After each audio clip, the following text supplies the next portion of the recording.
നമസ്കാരം. നമസ്കാരം. നവദീക്ഷയിലേക്ക് സ്വാഗതം. സാർ, ഇന്ന് നോർമൽ നമ്മൾ കണ്ടുവരുന്നതെന്ന് വെച്ചാൽ ഒത്തിരി ആൾക്കാർ മണി ചാലഞ്ചസ് ആൻഡ് ബ്ലോക്സ് ഉണ്ട്. അത് മാത്രമല്ല, അവർക്ക് ഒരു മണിക്ക് ഒരു പ്ലാനിങ് ഇല്ല. അപ്പം നമ്മളുടെ EFTയിലൂടെ എന്തൊക്കെ പോസിബിലിറ്റീസ് ഉണ്ട് ഒരു മണി പ്ലാൻ ചെയ്യാനായിട്ട്? ആദ്യം EFT വെച്ചിട്ട് ഇയാളുടെ മണിയെ പറ്റിയിട്ടുള്ള കാര്യങ്ങൾ സെറ്റ് ചെയ്യാൻ പറ്റും. ഞാൻ അതിനെപ്പറ്റി കുറച്ച് ഡീറ്റെയിൽ ആയിട്ട് പറയാം. ആദ്യം എൻ്റെ ഒന്ന് രണ്ട് ചോദ്യങ്ങളുണ്ട് ഈ കണ്ടുകൊണ്ടിരിക്കുന്ന പ്രേക്ഷകരുടെ അടുത്ത്. വളരെ ഇൻട്രസ്റ്റിംഗ് ആയിട്ടുള്ള വളരെ ഇൻട്രസ്റ്റിംഗ് ആയിട്ടൊരു ചോദ്യമാണ്. ഒരു ചോദ്യം എന്ന് വെച്ചാൽ, എത്ര പൈസ ഉണ്ടെങ്കിൽ, എത്ര മണി ഉണ്ടെങ്കിൽ നിങ്ങൾക്ക് ഇപ്പോൾ ചെയ്തുകൊണ്ടിരിക്കുന്ന ജോലി മതിയാക്കാൻ പറ്റും? ചോദ്യം ഒന്നും കൂടി ആവർത്തിക്കാം. എത്ര എമൗണ്ട് അക്യുമുലേറ്റ് ചെയ്താൽ ഇപ്പോൾ ചെയ്യുന്ന ജോലികൾ നിർത്തിയിട്ട് വെറുതെ ഇരിക്കാൻ പറ്റും? എനിക്കറിയാം പല ആൾക്കാരും ചിന്തിച്ചിട്ടില്ലാത്ത കാര്യമാണ്. ചില ആൾക്കാർ ഞാൻ പലയിടത്തും ചോദിച്ചപ്പോൾ അവർ പറഞ്ഞു 5 കോടി വേണം, 10 കോടി വേണം, 25 കോടി വേണം, 50 കോടി വേണം, എല്ലാം പറഞ്ഞു. പല ആൾക്കാരും ഡയറക്ഷൻലെസ് ആയിട്ടാണ് പോയിക്കൊണ്ടിരിക്കുന്നത്. ചില ആൾക്കാർ ഒരുപാട് പൈസ അവിടെ ഇവിടെ ഇൻവെസ്റ്റ് ചെയ്തു കഷ്ടപ്പെടുന്നു. അങ്ങനെ പോകുന്ന ആൾക്കാരുണ്ട്. ഇത്ര കാശ് ഉണ്ടെങ്കിൽ റിട്ടയർ ചെയ്യാം എന്ന് നിങ്ങൾ ഒരു കാൽക്കുലേഷൻ ചെയ്യാൻ പറ്റുമോ? ഒരു മാസം ഇത്ര കാശ് വേണം, ഒരു വർഷം ജീവിക്കാൻ ഇത്ര കാശ് വേണം. അങ്ങനെ ഇനി എത്ര വർഷം ജീവിച്ചിരിക്കും? കുട്ടികൾക്ക് വേണ്ടിയിട്ട്, കുട്ടികളുടെ വിദ്യാഭ്യാസം, അതിനൊക്കെ വേണ്ടിയിട്ട് എത്ര കാശ് വേണം? കല്യാണം കഴിച്ചേക്കാൻ ഇത്ര കാശ് വേണം എന്നൊക്കെ പറഞ്ഞിട്ട് ഒരു എമൗണ്ട് ഫിക്സ് ചെയ്യാൻ പറ്റുമോ? നമ്മൾ പൈസയ്ക്ക് വേണ്ടി ജോലി ചെയ്യുന്ന ഈ പ്രവണത നിർത്തിയിട്ട് പൈസ നമുക്ക് വേണ്ടി ജോലി ചെയ്യുന്ന ഒരു അവസ്ഥയിൽ വന്നെത്തണം. മനസ്സിലായില്ല. റോബർട്ട് കിയോസാക്കിയുടെ റിച്ച് ഡാഡ് പുവർ ഡാഡ് എന്നൊരു ബുക്കുണ്ട്. ആ ബുക്ക് ദയവായിട്ട് എല്ലാവരും ഒന്ന് വായിക്കണം. അതിനകത്ത് 4 ഡിഫറെൻറ്റ് മണി ക്വാഡ്രൻസിനെ പറ്റിയിട്ടൊക്കെ എക്സ്പ്ലെയിൻ ചെയ്തിട്ടുണ്ട്. അതൊന്നും ഡീറ്റെയിൽ ആയിട്ട് പോകുന്നില്ല. എന്നാണ് നമുക്ക് ഫിനാൻഷ്യൽ ഇൻഡിപെൻഡൻസ് ഉണ്ടാവുന്നത്? ഫിനാൻഷ്യൽ ഇൻഡിപെൻഡൻസ് എന്ന് വെച്ചാൽ നമ്മൾ പൈസയ്ക്ക് വേണ്ടി വർക്ക് ചെയ്യത്തില്ല, പൈസ നമുക്ക് വേണ്ടി വർക്ക് ചെയ്യും, മണി നമുക്ക് വേണ്ടി വർക്ക് ചെയ്യും. ആർക്കും ഒരു ടാർഗറ്റ് ഇല്ല, ആർക്കും ഒരു ലക്ഷ്യമില്ല. എനിക്ക് ഇത്ര കാശ് കിട്ടിക്കഴിഞ്ഞാൽ ഓക്കെ, ഞാൻ ഫിനാൻഷ്യലി ഇൻഡിപെൻഡൻ്റ് ആവുമെന്ന്. ഫിനാൻഷ്യലി ഇൻഡിപെൻഡൻസ് എന്ന് പറഞ്ഞാൽ എനിക്കൊരു 25 കോടി അസറ്റ്സും എല്ലാം കൂടെ ചേർത്തിട്ടാണ്. എനിക്കൊരു കമേഴ്ഷ്യൽ കോംപ്ലക്സ് ഉണ്ട്, മാസം ഒരു 2-3 ലക്ഷം രൂപ അതിനകത്ത് വരുമാനമുണ്ട്. എനിക്ക് ഇത്ര ഗോൾഡ് ഉണ്ട്, ഇത്രയ്ക്ക് ഷെയർസ് ഉണ്ട്, ഇത്രയ്ക്ക് മ്യൂച്വൽ ഫണ്ട്സിലുണ്ട്, ഇത്രയ്ക്ക് റിയൽ എസ്റ്റേറ്റ് ഉണ്ട്. ഒരു പർട്ടിക്കുലർ പൊസിഷൻ, ഒരു പർട്ടിക്കുലർ സ്പേസ് നമ്മൾ എയിം ചെയ്യണം. ഇത്ര കാശ് നമ്മൾ അക്യുമുലേറ്റ് ചെയ്യണം. ഇതിൻ്റെ കൂടെ ഒരു കാര്യം കൂടി പറയാം. നമ്മൾ ഇപ്പോൾ ജീവിക്കുന്നുണ്ടോ? പല ആൾക്കാരും they are not living, they are existing.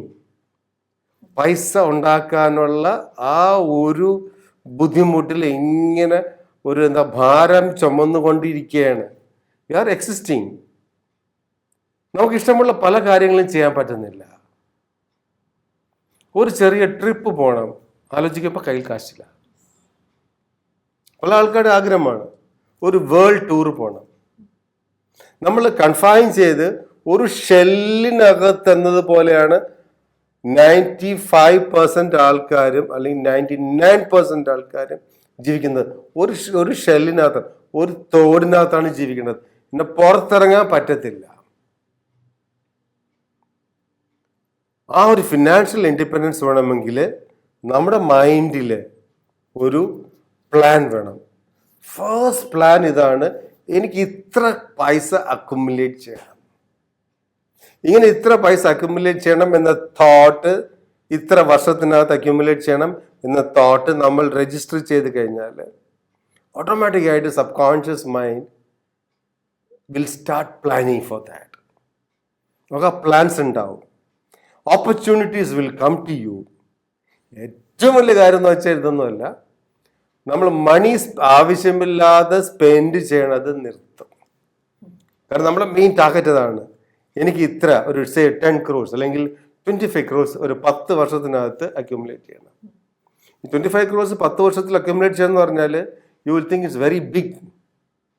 ആദ്യത്തെ 1 കോടി ഉണ്ടാക്കുന്നത് ഡിഫിക്കൽട്ട് ആയിരിക്കും. പിന്നെ നിങ്ങൾക്ക് കോടികൾ ഉണ്ടാക്കാൻ വളരെ ഈസി ആയിരിക്കും. ആദ്യത്തെ 1,00,000 രൂപ നിങ്ങൾ സേവ് ചെയ്യാനാണ് ഏറ്റവും വലിയ കഷ്ടം. ആദ്യത്തെ ലക്ഷം ഉണ്ടാക്കിയാൽ പിന്നെ ലക്ഷങ്ങൾ വന്നുകൊണ്ടേയിരിക്കും. ഇതുപോലെ ആദ്യത്തെ കോടി സേവ് ചെയ്ത് കഴിഞ്ഞാൽ പിന്നെ കോടികൾ വന്നുകൊണ്ടേയിരിക്കും. അതൊരു മണിയുടെ ഒരു മിറാക്കിളാണ്. നിങ്ങളുടെ കയ്യിൽ കാശുണ്ടെങ്കിൽ this money will attract money. മണിക്ക് നിങ്ങളുടെ അടുത്ത് വന്ന് ഇരിക്കാൻ ഭയങ്കര ഹാപ്പിയാണ്. കാര്യം you will not spend unnecessarily. ഇത് വേറെ ലോജിക്കാണ്. ഇതൊരു എനർജി ലെവലുള്ള ഒരു കോൺസെപ്റ്റാണ്. ഞാൻ അതിലേക്ക് ഡീപ്പായിട്ട് പോകുന്നില്ല. ഒരു കാര്യം ഞാൻ വീണ്ടും വീണ്ടും പറയുന്നു, എത്ര കാശ് വേണം എൻ്റെ റിട്ടയർമെൻറ്റിന്? ഏർലി റിട്ടയർമെൻറ്റ് 60 വയസ്സ് വരെ, 65 വയസ്സ് വരെ, 70 വയസ്സ് വരെ ജോലി ചെയ്യണത് ലൈഫിൽ ഫൺ ഇല്ല. ആൾക്കാർ 55-60 വയസ്സ് വരെ ജോലി ചെയ്തിട്ട് നല്ല കാശുണ്ടാക്കിയ ആൾക്കാർ ആ പ്രായം കഴിയുമ്പോൾ, ഒരു പ്രായം എത്തിക്കഴിയുമ്പോൾ ഒരു കാശുമില്ലാത്ത അവസ്ഥയിലേക്ക് ഇപ്പോഴും മക്കളുടെ കയ്യിൽ കൈ നീട്ടുന്ന എത്രയോ രക്ഷകർത്താക്കളെ ഞാൻ എൻ്റെ ഈ ജീവിതത്തിനിടയ്ക്ക് ഈ പ്രൊഫഷൻ്റെ ഇതിനിടയ്ക്ക് കണ്ടിട്ടുണ്ട്. It's very sad, it's very pathetic. നല്ല രീതിയിൽ കഴിഞ്ഞ ആൾക്കാരാണ്, വലിയ വലിയ ഓഫീസേഴ്സായിട്ട് റിട്ടയർ ചെയ്ത ആൾക്കാരാണ്, വലിയ ബിസിനസ്സുകാരാണ്. അവർക്ക് ഒരു പർട്ടിക്കുലർ ഏജ് കഴിയുമ്പോൾ ഒന്നുമില്ല. പൈസ പ്രോപ്പറായിട്ട് പ്ലാൻ ചെയ്തില്ലെങ്കിൽ one day or some day you have to face a struggle in your life. അതിൽ യാതൊരു മാറ്റവും ഇല്ല. പ്രായമുള്ള ആൾക്കാരത് ചോദിച്ചു നോക്കണം. ഒരു 65-70 വയസ്സായ ആൾക്കാരോട് ചോദിച്ചു നോക്കണം. They don't have freedom of spending. അവർക്ക് ആ സ്പെൻഡ് ചെയ്യേണ്ട ഫ്രീഡം ഇല്ല. വർഷത്തിൽ ഒരിക്കൽ ഒരു ഷർട്ട് കിട്ടിയാലായി, വർഷത്തിൽ ഒരിക്കൽ ഒരു മുണ്ട് കിട്ടിയാലായി. നന്നായിട്ട് നല്ല ഫുഡ് കഴിക്കാൻ പറ്റുന്നില്ല. വീട്ടിൽ ഉണ്ടാക്കി കൊടുത്ത എന്തെങ്കിലും ആ സാധനമാണ് കിട്ടുന്നത്. അവർക്ക് വേറൊരു സാധനം വാങ്ങിച്ചാൽ കിട്ടുന്നില്ല. അവർ ഡിമാൻഡ് ചെയ്താൽ അവർക്ക് കിട്ടത്തില്ല. ചോദിക്കാൻ തന്നെ തോന്നത്തില്ല. കാരണം somebody has to spend for them. ലൈഫിൽ എനിക്ക് റിട്ടയർ ചെയ്യാൻ ലൈഫ് ലോങ് ഇന്ന് ജീവിക്കുന്നത് പോലെ അല്ലെങ്കിൽ ഇതിനേക്കാൾ നന്നായിട്ട് ജീവിക്കാനായിട്ട് റിട്ടയർ ചെയ്യാൻ എത്ര കാശ് അക്യുമുലേറ്റ് ചെയ്യണം? റിയലായിട്ട് നിങ്ങൾ ഇരുന്നിട്ട് ഒന്ന് വർക്കൗട്ട് ചെയ്യണം. ചിലപ്പോൾ 5 കോടി ആയിരിക്കും, ചിലപ്പോൾ 10 കോടി ആയിരിക്കും. ഒത്തിരി ഡ്രീം ചെയ്യുന്ന ആൾക്കാർക്ക് 100 കോടി ആയിരിക്കും. It's fair. 5 കോടിയും ഫെയർ ആണ്, 100 crores ഫെയർ ആണ്. യാതൊരു തെറ്റുമില്ല. Once you have that vision, ഒരു ദിവസം ആ വിഷൻ ഉണ്ടെങ്കിൽ 100% you will definitely reach there. ഇത്ര വർഷത്തിൽ ഇത്ര എമൗണ്ട് ഞാൻ അക്യുമുലേറ്റ് ചെയ്യണം. ഇത് മൈൻഡിൽ വച്ച് കഴിഞ്ഞാൽ that will be your primary goal. ഇത് നിങ്ങളുടെ പ്രൈമറി ഗോളായി കഴിഞ്ഞാൽ നിങ്ങളുടെ കംപ്ലീറ്റ് ശ്രദ്ധയും കംപ്ലീറ്റ് ചിന്തയും അർജുനൻ പക്ഷിയുടെ കണ്ണിൽ ഉള്ള ആ ഒരു അവയർനെസ് പോലെ മാറും. You will enjoy doing this process. നമ്മൾ ഈ പ്രോസസ് എൻജോയ് ചെയ്യും. അവിടെ ബാങ്കിൽ ഇത്ര കാശായി, ഗോൾഡ് ഇത്രയായി, ഇതെല്ലാം ഞാൻ കുറേ ആൾക്കാരറിയാം. I have guided so many people for that. അവരെല്ലാം ഇപ്പോൾ ഭയങ്കര ഹാപ്പിയാണ്. അവർക്ക് ലൈഫിൽ വറീസ് ഇല്ല. കാരണം പൈസ will give you mental strength.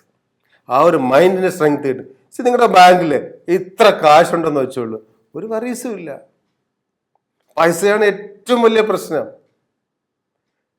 Lakh of money is the challenge for so many things. ഒരുപാട് കാര്യങ്ങൾ. ചില പൈസ ഉണ്ടെങ്കിൽ ഈ ചലഞ്ചൊന്നും ചലഞ്ച് ഇല്ലാതെയാവും.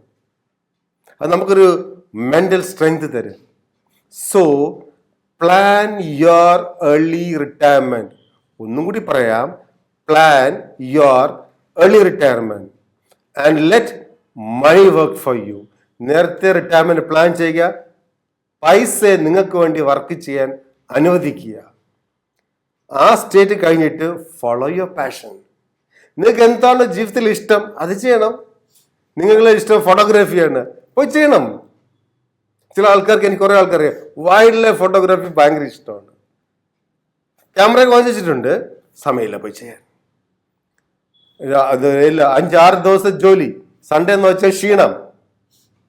ട്രാവൽ ചെയ്യാൻ ഇഷ്ടമുള്ള ആൾക്കാരുണ്ട്, ട്രാവൽ ചെയ്യാൻ സമയമില്ല, പൈസ ഇല്ല. നമുക്കൊരു പാഷൻ ഉണ്ട് എല്ലാവർക്കും. ജീവിതം ജീവിക്കാനുള്ളതാണ്, അല്ലാതെ വെറുതെ വന്ന് ഇവിടെ വിസിറ്റ് ചെയ്തിട്ട് കുറെ കാലം ഉണ്ടായിരുന്ന് പോകാനുള്ളതല്ല. Got it? So follow your passion. ആ പാഷൻ ഫോളോ ചെയ്യണമെങ്കിൽ you should plan your retirement properly. ഒരു വെൽത്തി ആയിട്ടുള്ള റിട്ടയർമെന്റ്, ഒത്തിരി കാശുണ്ട്, പീസ്ഫുള്ളായിട്ട് പൈസ വർക്ക് ചെയ്യണ ആ ഒരു സ്റ്റേറ്റിൽ വന്ന് എത്തണം. മനസ്സിലായോ? Okay okay, thank you sir. അപ്പൊ EFTയിലൂടെ നമ്മൾക്ക് ഡെഫിനറ്റ് ആയിട്ട് അവരുടെ മൈൻഡ് സെറ്റ് മാറ്റാൻ പറ്റും. ഞാൻ ഈ കാര്യം പറഞ്ഞെങ്കിലും ഒരു കുറച്ച് ദിവസം മാത്രമേ it will stay in your mind. നമ്മൾ മൈൻഡിനകത്തൊരു പ്രോഗ്രാം ഉണ്ടാക്കിയെടുക്കണം. ആ സബ് കോൺഷ്യസ് മൈൻഡിൽ സെല്ലുലാർ ലെവലിൽ ഒരു പ്രോഗ്രാം ഉണ്ടാക്കി എടുത്ത് കഴിയുമ്പോൾ ഈ സ്വപ്നം ഡെഫിനറ്റ് ആയിട്ട് നമുക്ക് അച്ചീവ് ചെയ്യാൻ പറ്റും.